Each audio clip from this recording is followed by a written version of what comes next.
Hi, welcome to our channel rabbit teams and me Krishna.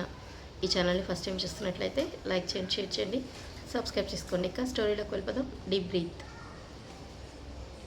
అతని ఫేస్లోని గంభీరత్వాన్ని చూసి చెప్పొచ్చు అతను ఎంతటి దుఃఖాన్ని ఆపుతున్నాడో, ఎంతటి కోపాన్ని ఆపుతున్నాడో అని. నాని, గ్రాండ్ పా వాళ్ళని చంపేశారు అంటే నీ రియాక్షన్ ఎలా ఉంటుందో ఐ నో డాడ్.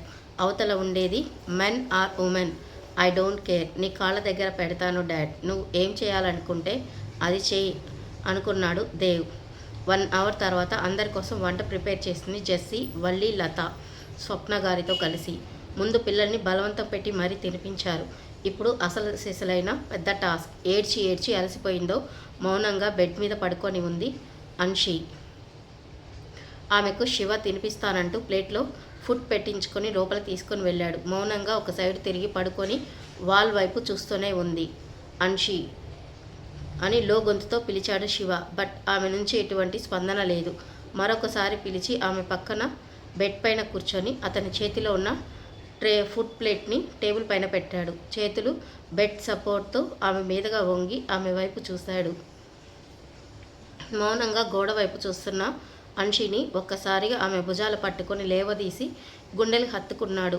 ఏడ్చి ఏడ్చి అలసిపోయిందేమో కానీ ఏడుపు రావటం లేదు. మౌనంగా శివ గుండెలపైన పడుకుంది. నీకేమైనా, బావకేమైనా ఒకటే చెప్పగలను రా, మీరందరూ మావయ్యకి సపోర్ట్గా ఉండాల్సింది, కానీ మీరే బర్డన్ అవ్వకూడదు. మావయ్య చూసావా, కనీసం నోట్లో నుంచి ఒక మాట కూడా రావటం లేదు. ఆయన మైండ్లో ఏం తిరుగుతుందో అర్థం కావటం లేదు. ప్లీజ్ రా, నువ్వు చెబితే మావయ్య వింటాడు. మీ డాడ్ కోసమైనా నువ్వు స్ట్రాంగ్గా ఉండాలి బంగారం అని తలపైన చేయి వేసి చిన్నగా నిమురుతూ చెప్పగానే చిన్నగా ఏడుపు మొదలుపెట్టింది. పెద్దగా ఏడుస్తూ నాకు నాని, గ్రాండ్ పా కావాలి తాతయ్య. నన్ను బంగారు తల్లి అంటూ రోజు మార్నింగ్ పూట దగ్గర తీసుకుంటాడు. బావా, మళ్ళీ ఎవరు తీసుకుంటారు నన్ను? అలాగే నాకు వాళ్ళిద్దరూ కావాలి బావా. నన్ను చూస్తే లోకంలో ఉన్న బాధలన్నీ మర్చిపోయి అన్ని సంతోషాలు వచ్చేస్తాయని చెప్పేవాడు తాతయ్య. మరి ఇలా అందరినీ వదిలేసి ఎలా వెళ్ళిపోతాడు?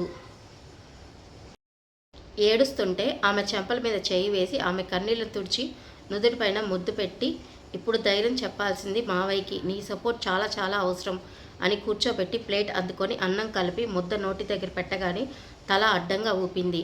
లోన మావయ్య కుమిలిపోవటం నువ్వు చూడాలా అనుకుంటున్నావా అనగానే నోరు తెరిచింది. ఆమెకు నోట్లో ముద్ద పెడుతూ మాటలు చెప్తున్నాడు శివ.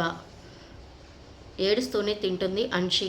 దేవ్ సూర్య దగ్గరికి వెళ్ళి ఎదురుగా మోకాల మీద కూర్చొని ధర్ని హెయిర్ పైన ముద్దు పెట్టాడు. కాన్షియస్లో లేదు తను. డాడ్ అన్నా కూడా సూర్య కనీసం చూపు తిప్పలేదు. ప్లీజ్ డాడ్ అని సూర్య చెయ్యి 2 చేతులు బంధించి, మీరు అలా ఉంటే మామ్ని ఆపడం కష్టమైపోతుంది.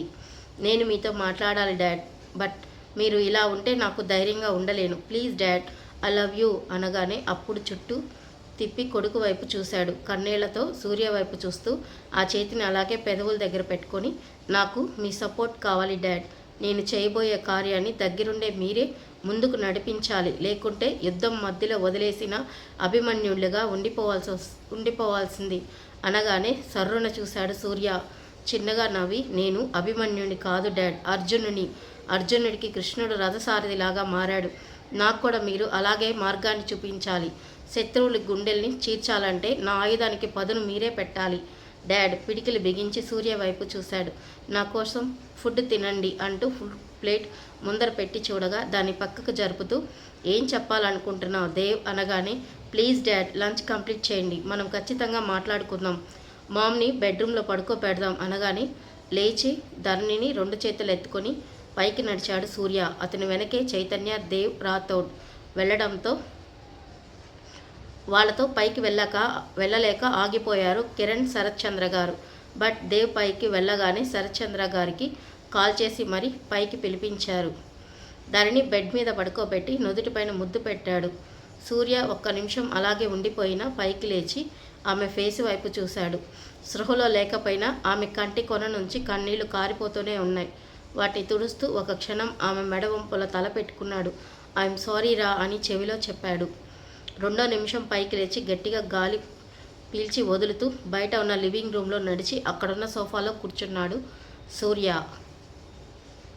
దేవ్, రాథోడ్, అప్పుడే వచ్చిన శరత్చంద్ర గారు, కిరణ్ నిల్చొని ఉంటే చైతన్య సూర్య పక్కన కూర్చోగానే అంకుల్ మీరు కూర్చోండి అంటూ శరత్చంద్ర గారిని మరో సోఫాలో కూర్చోపెట్టాడు దేవ్.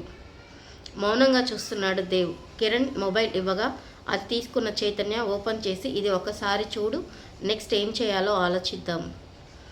మౌనంగా ఆ మొబైల్ వంక చూస్తున్నాడు సూర్య. ప్రతిదీ జూమ్ చేసి మరీ సూర్యకి చూపిస్తున్నాడు చైతన్య. సూర్య నుంచి ఎటువంటి రియాక్షన్ లేదు. మౌనంగా చూస్తున్నాడు. మొబైల్ క్లోజ్ చేసి సూర్య వంక చూస్తున్నారు. అతని నుంచి ఎటువంటి మాట కూడా బయటికి రాలేదు.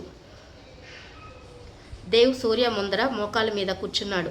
డాడ్ మీరు మాట్లాడండి, మీ మౌనం నాకు పిచ్చి రేపుతుంది, నా రక్తం మరిగిపోతుంది. మీరు ఇలాగే మౌనంగా ఉన్నారంటే నేను వెళ్ళి వాడిని అడ్డంగా నరికేస్తాను అని పిడికలు బిగించి చెప్పగానే దేవ్ వైపు చూశాడు సూర్య. దేవ్ని ఒకసారి గాఢంగా హత్తుకొని ఈ విషయం గురించి వదిలి తర్వాత మాట్లాడదాం అని మౌనంగా లేచి తన రూమ్లోకి వెళ్ళి డోర్ క్లోజ్ చేసుకున్నాడు సూర్య.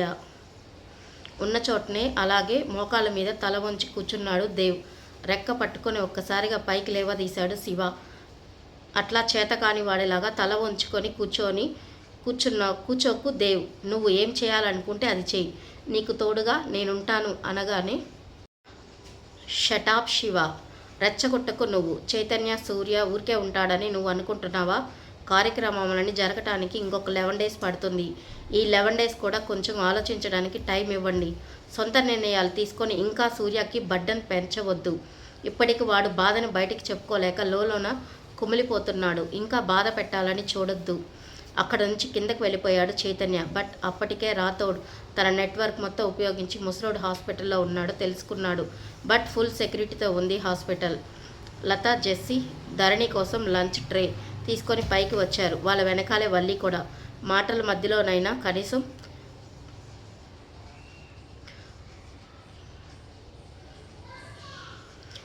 జ్యూస్ తాగుతారు అని దేవ్, శివ, శరత్ రాథోడ్ గారి కోసం జ్యూస్ కూడా తీసుకొని వచ్చారు. జ్యూస్ వల్లి చేతిలో ఉంది. దేవ్ పిలవగానే తలెత్తి జెస్సీ వైపు చూశాడు. జ్యూస్ తాగవా అనగానే అంటూనే ఆమె చేతిలోంచి ట్రే తీసి టేబుల్ పైన పెట్టి వల్లి చేతిలోంచి ట్రే తీసుకోవాలని చూసినా వల్లి నేను ఇస్తాలే అక్క అంటూ ముందుకు వెళ్ళి దేవ్ ముందర పెట్టింది. ప్లీజ్ సార్ తీసుకోండి, నిన్నటి నుంచి మీ ఫేస్ చాలా వాడిపోయింది. ఆమెనే షార్ప్గా చూసి జెస్సీని దగ్గరికి లాక్కొని నాకు నీ చేతులతో స్వయంగా చేసిన జ్యూస్ చేసుకొని నా రూమ్కి రా. నా విషయంలో ఎవరు పడితే వాళ్ళు ఇన్వాల్వ్ అయితే అస్సలు నచ్చదు నాకు, ఇది గుర్తుపెట్టుకో, లాస్ట్ టైం వార్నింగ్. జెస్సీ చెప్తున్నా అతని షార్ప్ లుక్స్ అన్నీ వల్లిపైనే ఉన్నాయి. అర్థమవుతూనే ఉంది వల్లికి కూడా. తను ఏమన్నది? దేవ్ తాగమని చెప్పింది కదా, నువ్వు తాగకపోతే కనీసం వాటర్ కూడా తాగట్లేదు తను. లత కొంచెం గట్టిగా అనగానే తాగుతాను అత్త, అది తీసుకొని వస్తుంది నా కోసం అని తన రూమ్లోకి వెళ్ళిపోయాడు. వల్లి చేతిలోని జ్యూస్ గ్లాస్ అందుకున్నాడు శివ. నేను తాగుతానులేరా, వాడికి ఎవరు ఏం చేసినా ఇచ్చినా నచ్చదు, వాడికి దూరంగా ఉండడమే బెటర్ అంటూ అంశీ దగ్గరికి వెళ్ళిపోయాడు. ఆంటీ మీరు అత్తయ్య మావయ్యకి ఇవ్వరా అనగానే నేను ఇస్తానురా, నువ్వు వెళ్ళి వాడి కోసం జ్యూస్ చేసుకొని తీసుకురా, నువ్వే స్వయంగా చెయ్యి, వాడికి నచ్చదు కదా, చాలా మొండివాడు అని చెప్పి సూర్య రూమ్ డోర్ నాక్ చేసింది లత. కళ్ళనీళ్లతో వెనక్కి తిరిగింది వల్లి. వాటిని బయటకు రాకుండా మీరు తీసుకోండి నాన్న అంటున్నప్పుడే జెస్సీ ప్లీజ్ అంకుల్ అనగానే ఆమె తల నిమిరి జ్యూస్ గ్లాస్ అందుకున్నాడు. కిరణ్ వైపు చూడగానే సైలెంట్గా జ్యూస్ గ్లాస్ అందుకున్నారు. ఇది తాగితే సరిపోదు, కిందకి వెళ్ళి భోజనం చేయాలి, నేను వెళ్ళి జ్యూస్ ఇచ్చేసి వస్తాను అంకుల్, ప్లీజ్ భోజనం చేయండి, స్వప్న అమ్మ ఉంది కదా కింద అనగానే శరత్చంద్ర గారి ఆనందంగా అనిపించింది తన భార్యనైనా అమ్మ అని పిలుస్తున్నందుకు. ఫాస్ట్గా కిందకి వెళ్ళి దేవ్ కోసం 10 నిమిషాల జ్యూస్ చేసుకొని దేవ్ రూమ్లోకి వెళ్ళింది. కింద అశ్విత్ కుటుంబం కూడా ఉంది. వాళ్ళకి పైకి వచ్చే ముందర జ్యూస్ అందించి బతిమిలాడి మరీ తర్వాతే పైకి వచ్చారు. సూర్యతో చనువు పోంగొట్టుకొని ధైర్యం చెప్పడానికి వాళ్ళకి రావటం లేదు. దూరంగా నిలబడిపోయారు అశ్విత్. రాథోడ్ డీజీపీ గారితో మొబైల్ సెండ్ చేసిన పిక్స్ అన్నీ కూడా చూపించగానే షాక్ అయిపోయాడు. ఫుల్ సెక్యూరిటీ ఫోర్స్ ఉన్నా కానీ చాలా పగడ్బందీగా వాళ్ళ డెత్ని చూశారు. హాస్పిటల్లోనే ఏదో జరిగింది, వాళ్ళు స్పాట్ డెడ్ అని చెప్పారు కానీ వాళ్ళు స్పాట్లో చనిపోలేదని, హాస్పిటల్లోని కొలాప్స్ చేశారని అర్థం అవటం లేదా? వాళ్ళని ఏ విధంగా, వాళ్ళ నెట్వర్క్ ఏ విధంగా ఉందో, వాళ్ళ క్రూయల్ పర్సనాలిటీస్ ఎలా ఉన్నాయో అని చాలా జాగ్రత్తగా కేర్ఫుల్గా హ్యాండిల్ చేయాలి. ముందు ఆ ముసలోడి కూతురు ఎక్కడుందో తెలుసుకోవాలి రాథోడ్. దేవ్కి ఫోన్ నెంబర్ సెండ్ చేసి దీని గురించి ఫుల్ డీటెయిల్స్ కావాలి అని చెప్పి సెండ్ చేశాడు. బాల్కనీలో నిల్చొని ఉన్న దేవ్ మెసేజ్ చూసిన వెంటనే నెంబర్ని చెక్ చేశాడు. అది ఎవరి నెంబరో కూడా అర్థమైంది. అప్పుడే దేవ్ రూమ్లోకి వెళ్ళి చుట్టూ చూసి కానీ ఎక్కడ దేవ్ కనిపించకపోయేసరికి అతను ఎక్కడ ఉంటాడో తెలుసు కనుక బాల్కనీ వైపు అడుగులు వేసింది జెస్సీ. అతను బాల్కనీ రైలింగ్ మీద చేయి వేసి ఆకాశంలోకి చూస్తున్నాడు.